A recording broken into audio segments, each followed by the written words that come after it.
Good evening, family. Good evening. Nandito ba tayo ngayon?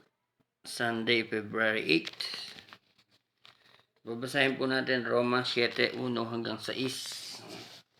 Ang pamagat po ng aklat, wala na sa ilalim ng kautusan. So maganda to. Unawain yung mabuti.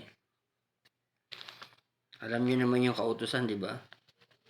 Kasama rito yung 10 utos, ganun. Mga batas.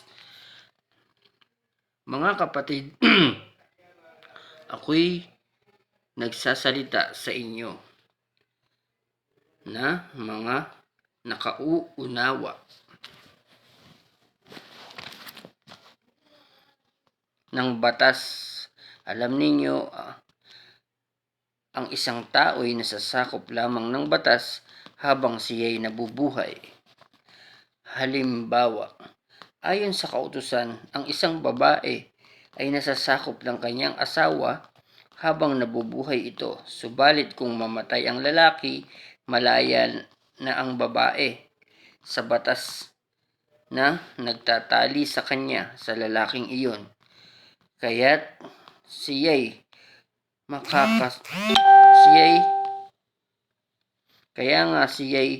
magkakasala sa pangangalan niya kung makikisama siya sa ibang lalaki habang nabubuhay ang kanyang asawa.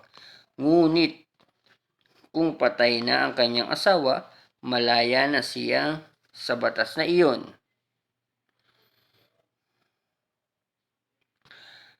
At mag-asawa man siya ng ibang lalaki, hindi siya nagkakasala sa pangangalo niya. Hindi siya nagkakasala ng pangangalo niya. Gayon din naman, mga kapatid, namatay na kayo sa kautusan. Ibig sabihin, nakalaya na tayo sa kautusan kasi namatay na tayo sa pamamagitan ng katawan ni Kristo. At ngayon, kayo'y kabilang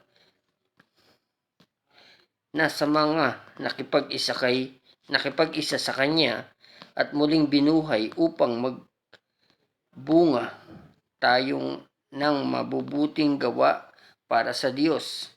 Noong tayo'y nabubuhay pa ayon sa likas na pagkatao, ang ating mga masasamang hilig na pinupukaw ng kautusan ay nag-uudyok sa mga bahagi ng ating katawan na gumagawa ng mga bagay na hahantong sa kamatayan.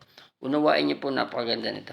Ngunit malaya na tayo ngayon mula sa kautusan dahil namatay na tayo sa kasalanang dating umaalipin sa atin. Kaya tayo'y naglilingkod sa Diyos hindi ayon sa lumang batas. Hindi ayon sa lumang batas na nakasulat, kundi ayon sa bagong buhay ng Espiritu. So maraming salamat po sa lahat ng bagay. Patawarin niyo po kami sa aming mga nagawang kasalanan, sa isip, sa salita, sa gawa, sa Espiritu at sa laman.